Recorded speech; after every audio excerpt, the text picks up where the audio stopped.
تعلیم حمد و ثنا کبریائی بڑائی و بزرگی اس وحدہ لا شریک کے لیے ہے جس نے ہمیں اور آپ کو زندگی جیسی عظیم نعمت سے مالا مال کیا ہے، اور آپ کو یہ بھی معلوم ہے کہ زندگی کے بعد موت ہے اور موت کے بعد پھر زندگی ہے۔ اگر ہماری زندگی کے بعد صرف موت ہوتی اور موت کے بعد پھر زندگی نہ ہوتی تو کوئی ٹینشن کی بات نہیں تھی، ہم دنیا میں تھے جب تک رہتے مر جاتے بات ختم ہو جاتی۔ لیکن سب سے بڑی بات یہ ہے کہ آپ ابھی زندہ ہیں، مریں گے، پھر آپ زندہ کیے جائیں گے، اور جب دوبارہ آپ زندہ کر دیے جائیں گے، کوئی بھی انسان، ہم آپ دنیا میں بسنے والا کوئی بھی، تو جب وہ آدمی دوبارہ زندہ کر دیا جائے گا تو دوبارہ زندہ کیے جانے کے بعد پھر اسے موت نہیں آئے گی۔ یہ سب سے خطرناک چیز ہے۔ اب ان زندہ کیے ہوئے لوگوں میں سے جنہیں ہمیشہ زندہ رہنا ہے پھر انہیں موت نہیں آئے گی، کچھ لوگ تو ہوں گے جو جنت میں چلے جائیں گے۔ اگر وہ وہاں پہ ہمیشہ زندہ ہے تو ان کے لیے تو اچھی بات ہے، کیونکہ ان کو تو جنت مل گئی، اب ان کو اور کیا چاہیے۔ لیکن وہ لوگ اور جو زندہ کیے جائیں گے اور انہیں جہنم مل جائے، انہیں عذاب مل جائے، انہیں سزا جھیلنی پڑ جائے، اور انہیں یہ کہہ دیا جائے کہ جاؤ اب تمہیں ہمیشہ زندہ رہنا ہے، تو سوچو کہ یہ ان کے لیے کتنی خطرناک چیز ہوگی کہ اللہ جہنم میں ہمیشہ زندہ رہنا ہے۔ اس کی ایک مثال میں آپ کو دوں، حالانکہ جنت اور جہنم کی مثال دنیا میں نہیں دے سکتے، لیکن اس طرح سمجھنے کے لیے اگر کسی آدمی کو کسی بہت عظیم الشان جگہ میں داخل کر دیا جائے اور کہا جائے کہ یہ تمہارے لیے ہمیشہ کے لیے ہے، تو وہ خوش ہو جائے گا۔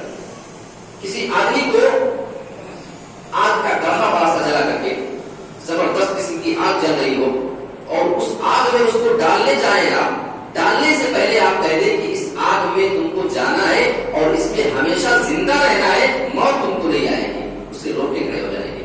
اس لیے کہ اگر مر جاؤں گا 2-4 منٹ میں تب تو ٹھیک ہے، لیکن اس میں زندہ کیسے رہوں گا، پھر میرا حال کیا ہوگا، یہ سوچ کر کے وہ پریشان ہو جائے گا۔ تو میرے بھائی جہنم وہ چیز ہے کہ وہاں جانے کے بعد کسی کو پھر موت نہیں آئے گی اور نہ جنت میں موت آئے گی۔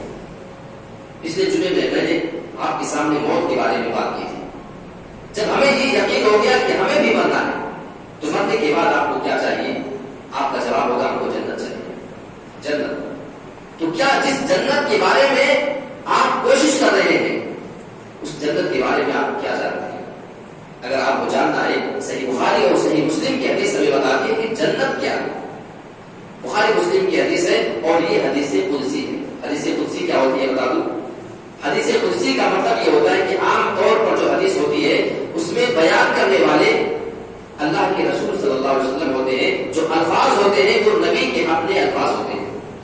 لیکن جب حدیث قدسی آ جائے تو اس کا مطلب یہ ہوتا ہے کہ یہ الفاظ اللہ کے ہوتے ہیں، یعنی رسول بیان کرتے ہیں کہ رب فرما رہا ہے، یہ حدیث قدسی ہوتی ہے۔ حدیث قدسی میں اللہ رب العالمین فرماتا ہے اعددت لعباد الصالحین، میں نے اپنے نیک بندوں کے لیے ایسی چیز تیار کر کے رکھی ہے، ما لا عین رأت، جس چیز کو کبھی کسی آنکھ نے نہیں دیکھا ہے، ولا اذن سمعت، کسی بھی کان نے اس کے بارے میں سنا ہی نہیں ہے، ولا خطر علی قلب بشر، اور کسی بھی انسان کے دل میں وہ گمان تک نہیں آیا ہے۔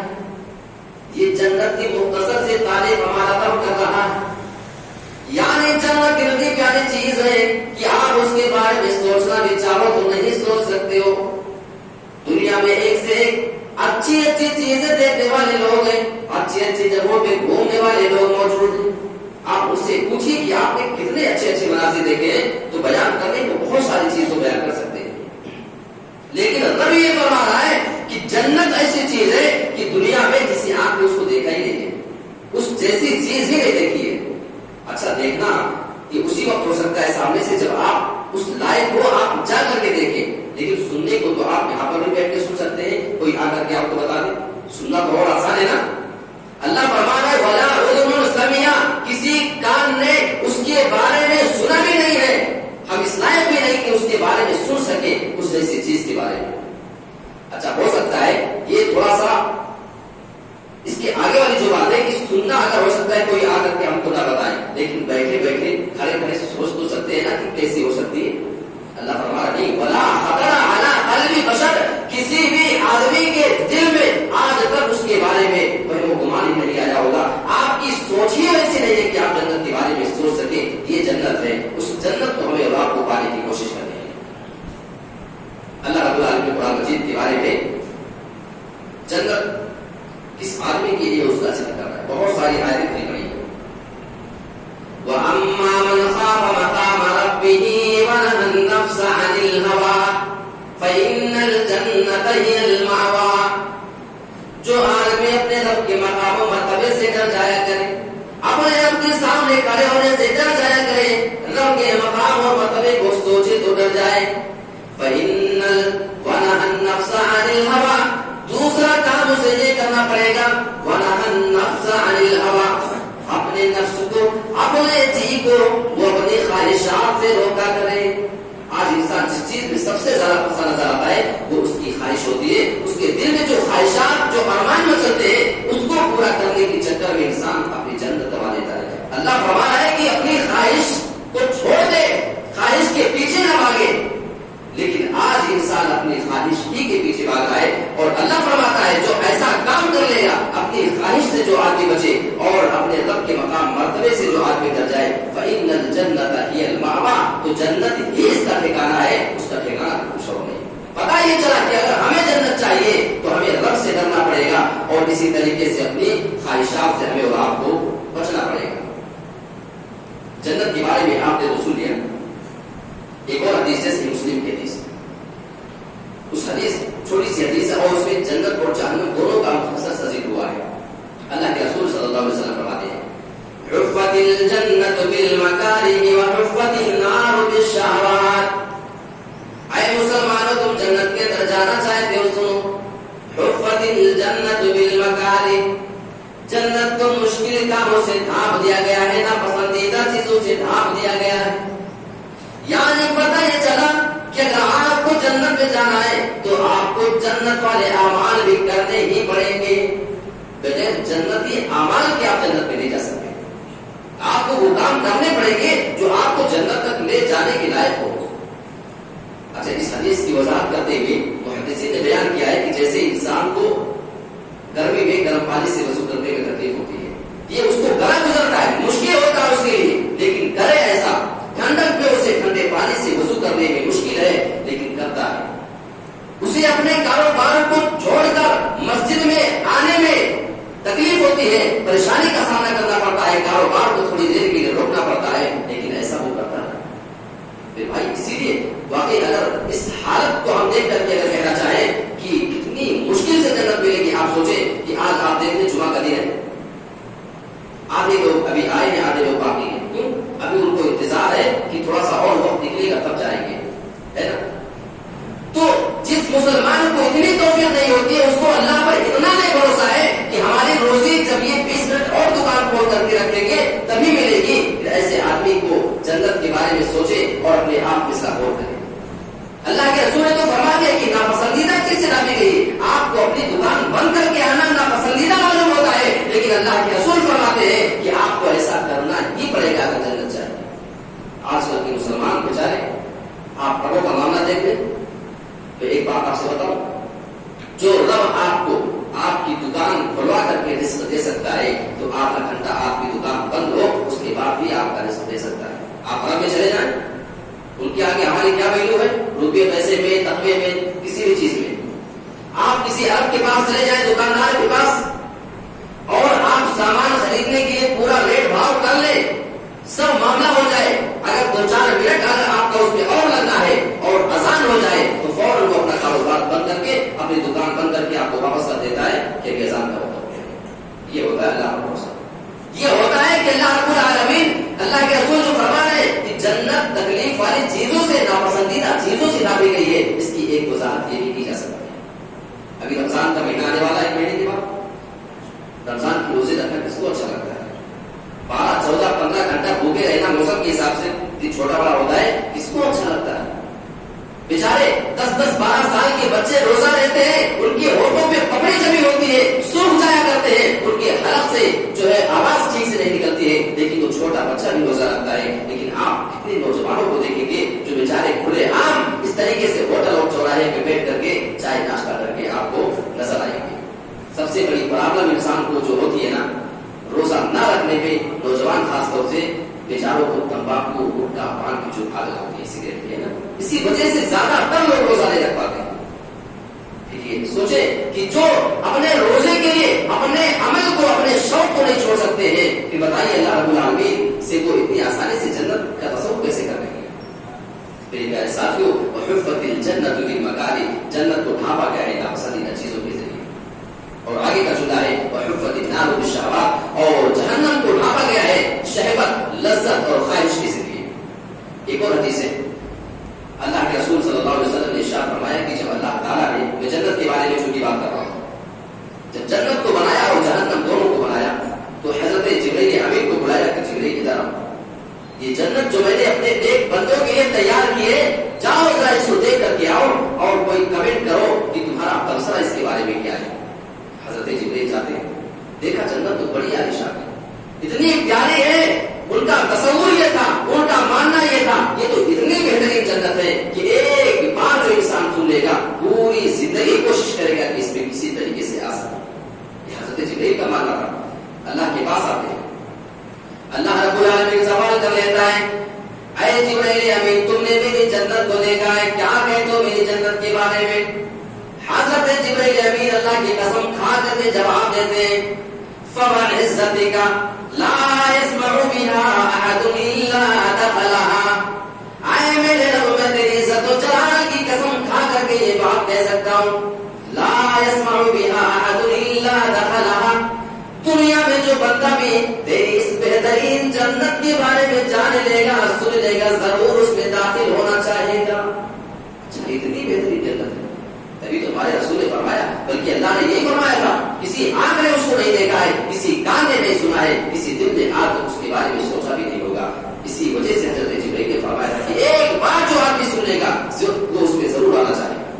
اللہ نے فرمایا اچھا اتنی آسان چیز ہے جنت. وقتی طور پہ کچھ دیر کے لیے فرشتوں کو اللہ رب العالمین حکم دیتا ہے کہ ذرا اس جنت کو ناپسندیدہ چیزوں سے ڈھانپو، مشکل چیزوں سے، ایسے کاموں سے جو کام کرنا پڑے انسان کو جنت میں آنے کے لیے تو اس کو ذرا مشکل لگے، اب اس سے ذرا ڈھانپ دیا جائے. نماز ہے، روزہ ہے، صدقہ خیرات، زکات، یہ جتنی قسم کی نیکیاں ہیں اس سے جا کر کے ڈھانپ دیا جائے. فرشتوں نے ڈھانپ دیا.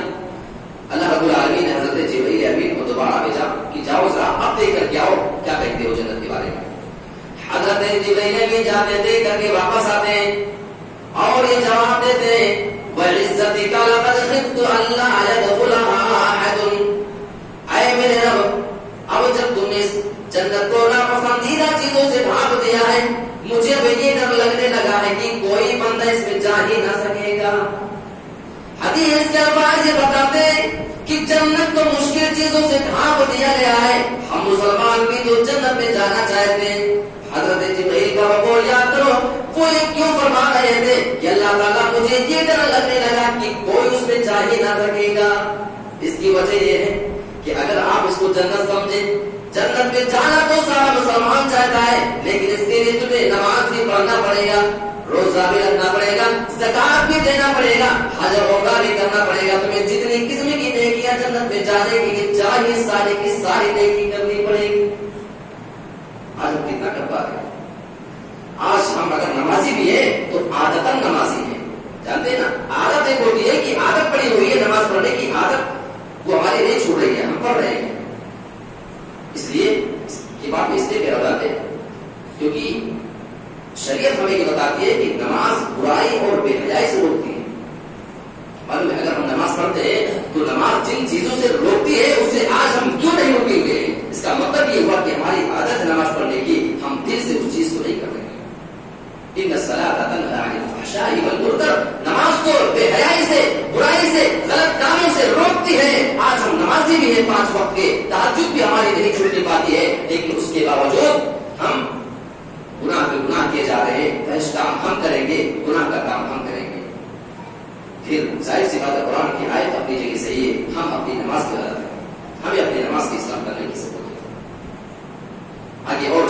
بارے میں بھی ذکر ہوا. اسی حدیث کے اندر حضرت جبرائیل جہنم کو دیکھ کر کے آئے, جواب دیتے اللہ جہنم اتنی خطرناک ہے, ایک بار جو بندہ کوئی جہنم کے بارے میں سن لے گا کبھی نہیں جانا چاہے گا, اتنی خطرناک جہنم ہے. اللہ رب العالمین نے فرشتوں کو حکم دیا, اے فرشتوں ذرا اس جہنم کو تم وقتی طور کے لیے شہوت کے ذریعے لذت کے ذریعے سے ڈھانپ دیا گیا. حضرت جبرائیل دوبارہ جاتے ہیں, دیکھ کر کے آتے ہیں اور ان کا جواب بدل جاتا ہے. جواب یہ دیتے ہیں اللہ لقد خشیت اللہ ينجو منها احد الا دخلها. اب تو مجھے ایسا معلوم ہوتا ہے کہ جب تو نے جہنم کو شہوت کے ذریعے لذت کے ذریعے خواہش کے ذریعے ایسے کام کے ذریعے ڈھانپ دیا گیا ہے جن کام کو انسان کرنا دنیا میں پسند کیا کرتا ہے, وہ کام وہ ضرور کرے گا. اور مجھے ایسا لگتا ہے, یہ ڈر لگتا ہے کہ وہ کام کرنے کی وجہ سے انسان جہنم میں داخل ہوتا جائے گا. آپ تصور کرو, ہم مسلمانوں ہی کی بات کر لیں, کون سی ایسی برائی ہے جو آج کا مسلمان نہیں کر رہا ہو, کون سا ایسا گناہ ہے جس سے آج کل کی مسلمان اپنے آپ کو بچا پا رہے ہو. پھر حضرت جبرائیل کا وہ کمنٹ بالکل صحیح نظر آتا ہے کہ شہوت سے جب جہنم کو ڈھانپا گیا ہے تو ہم ایسے کام ضرور کرتے ہیں جو شہوت والے خواہش والے لذت والے ہوا کرتے ہیں, اور اسی کام کی بنا پر ہم جہنم کے اندر جا سکتے ہیں. لہٰذا ہمیں اپنے آپ کو اس کام سے بچانے کی ضرورت ہے. اور جنت کے بارے میں, جنت میں انسان کو جانا ہے تو رسول کی اطاعت بہت ضروری ہے. یاد رکھیے گا, جہاں پہ دیکھیے اپنی جگہ ضروری ہے وہیں پہ رسول کی اطاعت بہت ضروری ہے. اس لیے کہتا ہے کہ رسول صلی اللہ علیہ وسلم نے ارشاد فرمایا کل امتی یدخلون الجنۃ الا من ابا. صحیح بخاری کے حدیث ہے, کل امتی یدخلون الجنۃ الا من ابا. میری امت میں سے ہر آدمی جنت کے اندر جائے گا, ہاں لیکن جس نے جنت میں جانے سے انکار کر دیا وہ جنت میں نہیں جائے گا. سمجھے, جس نے خود جنت میں جانے سے انکار کر دیا. صحابہ کو بھی تعجب ہوا کہ یا رسول اللہ من ابا, اللہ کے رسول کو کوئی پر نصیب ہوگا جو آپ کو مانے بھی, آپ کو ایمان بھی لاتا ہے لیکن وہ جنت میں جانے سے انکار کرتا ہے. اللہ کے رسول نے فرمایا من اطاعنی دخل الجنہ, جو میری اطاعت کرے گا, میری پیروی کرے گا, میری بات کو مانے گا وہ جنت میں جائے گا. ومن عصانی فقد ابا, اور جو میری اطاعت نہیں کرے گا, جو میری نافرمانی کرے گا فقد ابا, تو گویا کہ وہ جنت میں جانے سے انکار کرتا ہے. آج مسلمانوں کو دیکھ لو, رسول کا انکار کیا ہوتا ہے. رسول کی حدیث آ جانے کے بعد اس حدیث میں صرف اس بیس پر عمل نہ کیا جائے کہ کسی اور نے کچھ اور کہا ہے, رسول یہ کہہ رہے ہیں ہم کیسے مان لیں, یہ ہے رسول کی نافرمانی. ہم مسلمان بھی ذرا اپنے اندر اس چیز پہ غور کر کے دیکھ لیں, پھر ہمیں بات سمجھ آ جائے. اور جنت میں جانے کے لیے دو چیز اللہ کے رسول بتا رہے ہیں, اس کی بخاری کی حدیث سے بھی, اور خاص طور سے نوجوان اس حدیث کو سنیں گے. ایک ٹکڑا خاص طور سے نوجوانوں کے لیے اور دوسرا ٹکڑا سارے لوگوں کے لیے. من یضمن لی ما بین لحییہ وما بین رجلیہ عزم لہ الجنہ. صحیح بخاری کے الفاظ ہیں, اللہ کے رسول یہ فرما رہے ہیں جو آدمی مجھے دو چیزوں کی ضمانت دے ڈالے, دو چیزوں کی حفاظت کی ذمہ داری دے دے, میں دونوں چیزوں کی حفاظت کیا کروں گا. عزم لہ الجنہ, میں اس آدمی کو ضمانت دیتا ہوں کہ وہ آدمی جنت کے اندر جائے گا. کیا ہم نہیں چاہتے کہ جنت میں آؤ, بس دو چیز کی گارنٹی دے دو. وہ دونوں چیزیں کیا ہیں؟ ما بین لحییہ, اللہ کے رسول فرماتے ہیں من یضمن لی ما بین رجلیہ, جو آدمی دو ٹانگوں کے درمیان ہے, جو شرمگاہ اس کی ہوا کرتی ہے, اس کی حفاظت کی ذمہ داری دے. میرے پیارے نوجوان ساتھیوں, آپ ذرا غور کرو, آج اس کام کی وجہ سے, زنا کی وجہ سے, بدکاری کی وجہ سے کتنے لوگ اپنی آخرت کو تباہ کیے ہوئے ہیں. اسی چیز کو اللہ کے رسول نے, اگر یہ اتنا آسان کام ہوتا تو اس کو چھوڑنے کی وجہ سے رسول ضمانت نہ دیتے جنت کی. اس کا مطلب جس آدمی کو اس کی لت لگ جایا کرتی ہے وہ آدمی اس کو چھوڑ نہیں پاتا ہے. لیکن وہ انسان ہے کیا جو اپنے رسول کے بتائے ہوئے اس قول کے مطابق اس کام کو بھی چھوڑنے کا جو پیروان نہ کر کے اٹھ جائے. یہاں رسول جنت کی ضمانت آپ کو دے. اگر آپ سے زنا کا کام ہو رہا ہے, آپ کی شرم گاہ کا غلط استعمال ہو رہا ہے, ہمارے رسول فرما رہے کہ چھوڑو, میں گارنٹی دیتا ہوں جنت دے. اور دوسری چیز, اس سے تو سارے لوگ آ جائیں گے بچارے, ہماری ماں اور بہنیں بھی اس میں آ جائیں گے. وما بین لحییہ, دو چمڑوں کے درمیان جو اس کی چیز یعنی زبان ہوا کرتی ہیں, یہ چھوٹے سے کچھ گرام کی زبان آپ کی ہوا کرتی ہیں. اللہ کے رسول فرماتے ہیں جو آدمی اپنے زبان کی حفاظت حفاظت کی ذمہ داری دے دے میں اس آدمی کو جنت کی ضمانت دیتا ہوں. آج اگر 4 لوگ بیٹھ جائیں تو اگر آدھا گھنٹہ گفتگو ہو جائے تو کیا مجال کی اس محفل میں کسی آدمی کی برائی نہ کی جائے. یہ ساری چیزیں ہیں جس کی بنا پہ ہماری نمازیں بھی برباد ہو رہی ہیں, ہمارے روزے بھی برباد ہو رہے ہیں. آپ کہیں گے ایسے کیسے آپ بول سکتے ہیں؟ کیا کسی آدمی کی غیبت, اس کی چغلی, زبان کا غلط استعمال ہماری نماز, ہماری عبادت کو تباہ کر سکتی ہے؟ جی ہاں, تباہ کر سکتی ہے. دلیل آئیے حدیث دیکھ لیتے ہیں.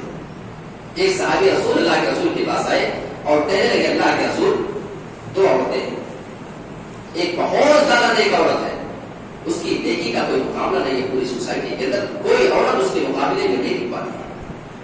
ذرا غور کیجیے گا, زبان انسان کی نیکی کو کیسے برباد کرتی ہے. تذکر من کثرت صیامها وصلاتها وصدقتها.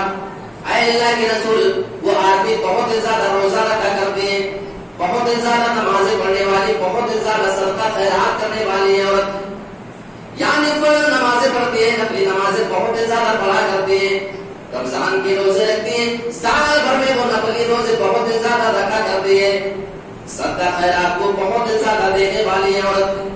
غور کرو کتنی بڑی بڑی کوالٹی پائی جاتی ہے اس عورت کے اندر.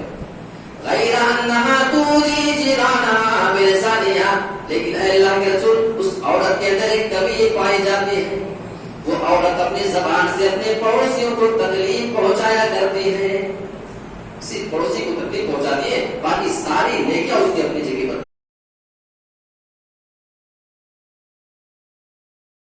لوگ صحیح ہے. اللہ کے رسول نے اس عورت کے بارے میں 2 چیزیں سنی, اس کی نیکیاں بھی آپ نے سنی اور اس کا یہ چھوٹا سا معاملہ زبان کا غلط استعمال بھی آپ نے سنا. آپ نے فرمایا قال هي في النار. ایسی عورت جو اپنی زبان کا غلط استعمال کرتی ہے, اس کے پڑوسی ہی اس سے محفوظ نہیں ہے, ایسی عورت کو جہنم لے کر جانے والی ہے. یہ ہے ایک طرف عبادت, ایک طرف زبان. آپ غور کر لیں. لیکن اگر کوئی زبان میں ٹھیک ہو, اپنی زبان کا کوئی استعمال صحیح کر لے اور وہ صرف فرض چیزیں کر لے, فرض نماز, فرض روزہ بس, اور بہت زیادہ نفلی چیزیں اگر سائڈ کی نہ کر پائے, لیکن زبان اگر اس کی صحیح ہے تو رسول اس کو جنت کی ضمانت دے دیں گے.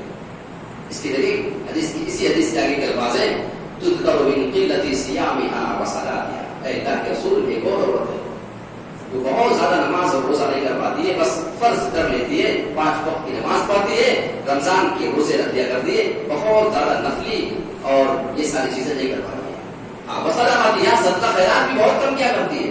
اور حدیث ہی کے الفاظ ہے وَأَنَّهَا تَتَصَدَّقُ بِأَثْوَارٍ مِنَ الْعَقِلِ. اے اللہ کے رسول, جب صدقہ خیرات کی بات ہوتی ہے تو پنیر کے معمولی سے ٹکڑے اگر اس کے پاس کبھی آتے ہیں, بس وہ ٹکڑا کر دیں, صدقہ کر دیا. یعنی صدقہ خیرات بہت تھوڑا سا, اس کے پاس ہے ہی نہیں, غریب عورت ہے, کیا لے سکتی ہے. لیکن ہاں اللہ کے رسول وَلَا تُؤْذِي جِيرَانَهَا بِلِسَانِهَا. ایک خصوصیت اس کی ہے کہ وہ کبھی بھی اپنی زبان سے کسی پڑوسی کو تکلیف نہیں پہنچاتی ہے. اللہ کے رسول نے اس کی دونوں باتیں سنی, زبان کا صحیح استعمال کرتی ہے, پڑوسی اس کے محفوظ, لیکن نماز روزہ یہ ساری چیزیں صرف فرض تک کر لیتی ہے, نفل بہت زیادہ نہیں کر پاتی ہے. اللہ کے رسول نے فرمایا قال هي في الجنة. ایسی اور کو جنت میں جائے گی. اور کرے کہ ہماری زبان ہماری عبادت کے بیچ میں کتنا حائل ہو سکتی ہے, کتنا بیچ میں روڑا ڈال سکتی ہے. اس لیے ہمیں اپنی زبان کی حفاظت کی کوشش کرنی چاہیے. اور ہماری ماں اور بہنوئی کے بارے میں ایک اور حدیث, جنت میں اگر جانا ہے تو اللہ کے رسول صلی اللہ علیہ وسلم نے عورتوں کو 4 کام کرنے کے لیے کہا ہے, اور اس 4 کام کی بنا پہ اللہ کے رسول صلی اللہ علیہ وسلم نے عورت کو جنت کی گارنٹی دی. اذا صلت المرأة 5. ایک عورت اگر 5 وقت کی نماز پڑھ لے, وصامت شهرها, رمضان کے مہینے کے روزے رکھ لے, وحسنت فرجها, اپنی شرمگاہ کی حفاظت کر لے, وَأَطَاعَتْ بَعْلَهَا, اور اپنے شوہر کی فرمانبرداری کر لے. 4 کام جو عورت کر لے, دخلت من أي أبواب الجنة شاءت. ایسی عورت جنت کے جس دروازے سے جنت میں جانا چاہے گی داخل ہو جائے گی. یہ ہمارے رسول صلی اللہ علیہ وسلم نے خوشخبری دی ہے ایک عورت کے لیے, اور یہ بھی ابن ماجہ کی روایت ہے. اب ہماری ماں اور بہنیں اگر جنت میں جانا چاہتی ہیں تو یہ کام کو کرنے کی کوشش کریں. تو یہ جنت کے بارے میں نے چند باتیں آپ کے سامنے رکھی ہیں. ایک اہم مسئلے کی وضاحت جس کے بارے میں کمیٹی کی طرف سے لکھا گیا ہے ایک مسئلہ میں اس سے پہلے بھی شاید عرض کر چکا ہوں. بہت سارے لوگ جو ہوتے ہیں بیچارے موبائل وغیرہ جو ہے سوئچ آف سائلنٹ کرنا نماز میں آتے ہیں تو بھول جایا کرتے ہیں. سب سے اس کے بارے میں کل میں نے 10 میں ذکر کیا تھا, جہاں بھی ذکر کر دیتا ہوں, بڑا اہم مسئلہ ہے. اس لیے کہ ہم کو اعتراض ہے نا کہ غیر بیچارے غیروں کے ڈھول تاشے کی آواز ہماری مسجد میں آتی ہے تو نماز میں ڈسٹرب ہوتا ہے نا. ہم کہتے ہیں جہاں ہم مسلمان خود اپنی موبائل بجا کر کے اپنی نماز کو خراب کر رہے ہیں, تو اس کے بارے میں بیچارے کی ضرورت ہے.